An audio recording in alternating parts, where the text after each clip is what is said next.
Hello from Vancouver, Canada.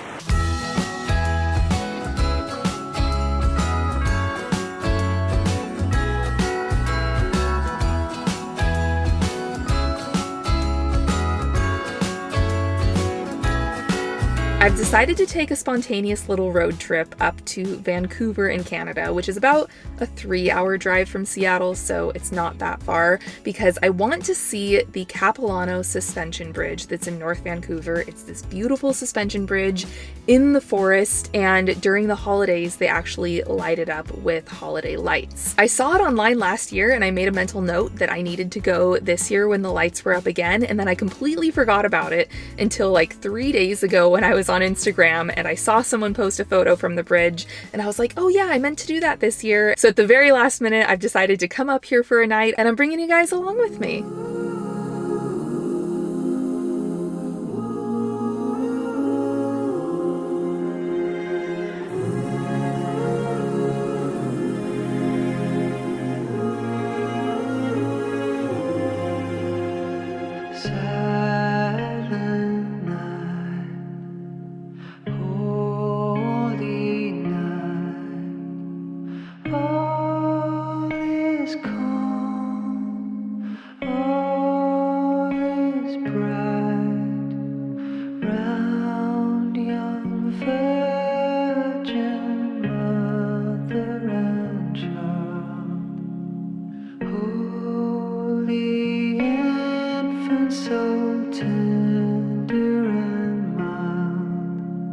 This place is absolutely magical. I am having the best time walking around, even though it's kind of raining. It's just enchanting. If you live anywhere near here, you should come here. I think it's up through January too.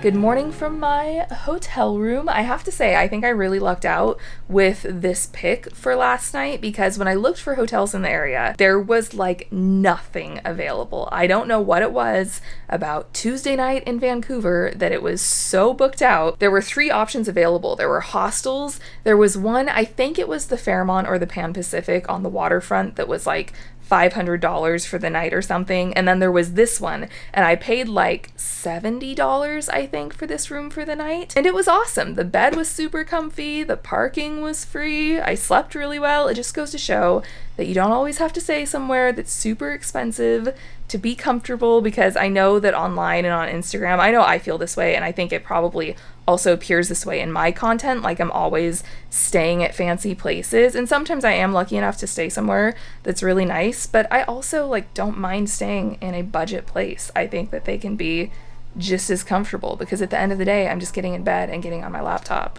and hanging out anyway, so I don't need to pay $500 a night to be able to do that.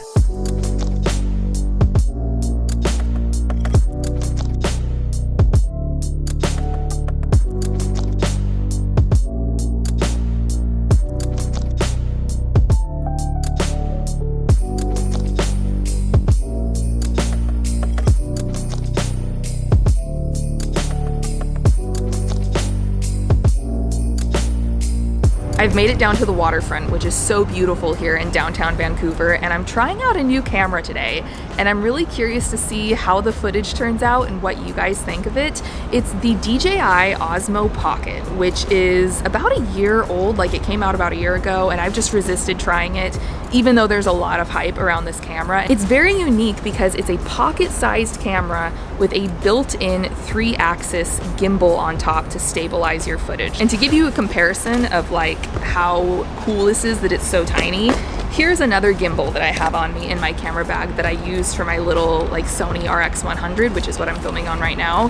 So this is the size of just the gimbal without the camera for a like next size up setup. The perk of using a gimbal is you get really, really smooth, beautiful footage. So like when you're walking down the street, you don't get like the shake of like you're stepping. It's just that smooth footage. So the reason I decided to crack and buy this recently is I always mean to film more when I'm home in Seattle, but I don't carry a camera with me, and then I get out somewhere and I see something cool and I'm like, oh, but I don't have a camera. So I got this kind of thinking that I would just always keep this in my everyday bag, and then I always have like a little pocket-sized camera on me because this even comes with its own case, which is so cool. So I'm going to be shooting with this today, and I'm curious to see how the footage comes out, because with cameras this small, it also means the sensor is super small, which means you tend to get like grainier footage, or it doesn't do as well in low light. This is also a very inconspicuous size, so if you're like kind of self-conscious about vlogging in public or having a camera out, like no one is going to look at this in your hand if you're walking around. This isn't sponsored by DJI, by the way, but DJI, if you are looking for somebody to sponsor, I love all your stuff. I'll go ahead and insert a montage of footage that I get with this here so you guys can see it.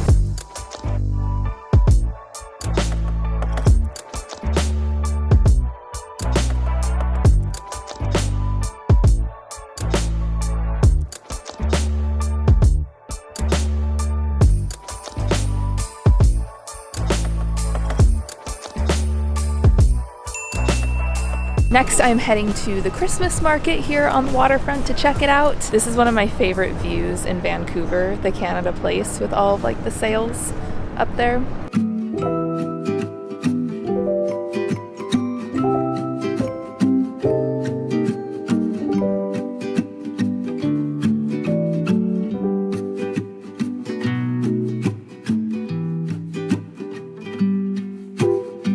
Is there a special technique to eating it? For hockey, you kind of fold it in half, eat it like a taco. Eat it like a taco. But it tastes better with ice cream and hockey together. Thank you. Very much. Enjoy.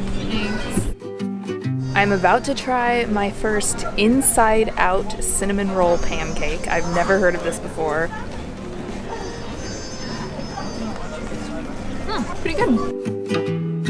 It has started to rain, and I think it's supposed to pick up throughout the afternoon, so I think that's my cue to go find where I parked my car and start heading back to my country.